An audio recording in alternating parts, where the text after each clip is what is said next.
Crude oil, or petroleum, is a flammable liquid consisting of a complex mixture of hydrocarbons of various molecular weights that is found in geological formations beneath the surface of the Earth.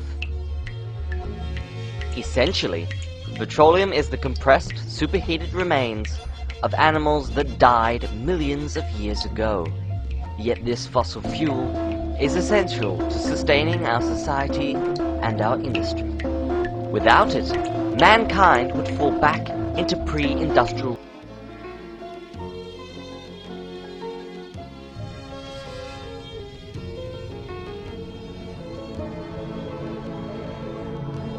This is the Earth. It's really, really big. It has a total circumference of 40,000 kilometers at the equator, and a surface area of 510 million kilometers squared. And the vast majority of petroleum is found underground. So how on earth do we find it in order to extract it? Geologists can use a variety of different methods to locate oil even when it resides deep beneath the Earth's surface. The most common method of locating oil is via seismic survey. Essentially, geologists use a variety of different tools to emit sound waves, which then delve into the Earth's crust, some of which bounce back to the surface. A computer can then interpret these sound waves and create a detailed three-dimensional image of the various geological formations beneath the surface, thus providing the approximate location and amount of oil in any given oil reservoir. If the oil is worth extracting, we then go on to the next stage of the petroleum industry: drilling. Before the oil can be extracted from the reservoir, a well must first be drilled. This well is created during the second stage of the petroleum industry: drilling.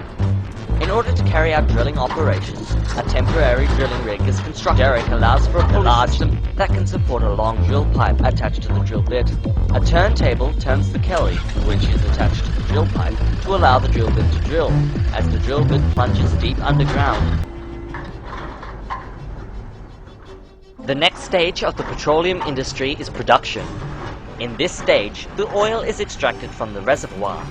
This is done with an oil rig. The rig's size and shape depend on where the oil reservoir is located. In this case, a pump jack is used. A motor turns two crank rods aided by counterweights, which are attached to a pitman arm, which is in turn attached to one end of what is known as the walking beam. The beam is centered on a pivotal point, and the circular momentum of the crank rods force it to rotate back and forth as it is pulled upon up and down with the movement of the walking beam. It pulls on the bridle, which is attached to a polished rod. The rod is attached to another rod known as the sucker rod, which extends all the way down into the oil reservoir. At the end of the sucker rod are two valves, the traveling valve and the standing valve. These valves pump the oil up out of the ground as they move up and down with the momentum. Third stage of the petroleum industry. From the collection plant, the oil must be transported to a refinery.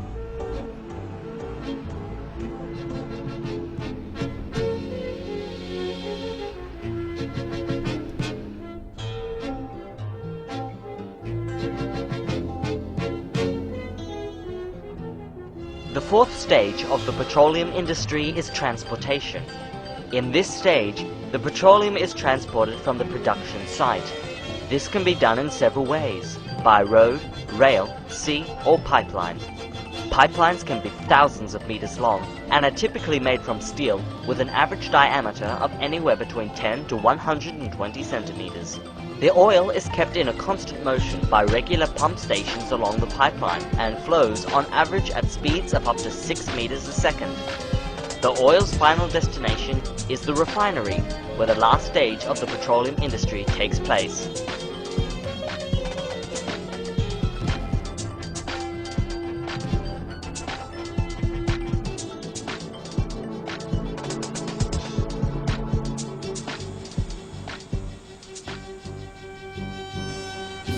The last stage of the petroleum industry is refining.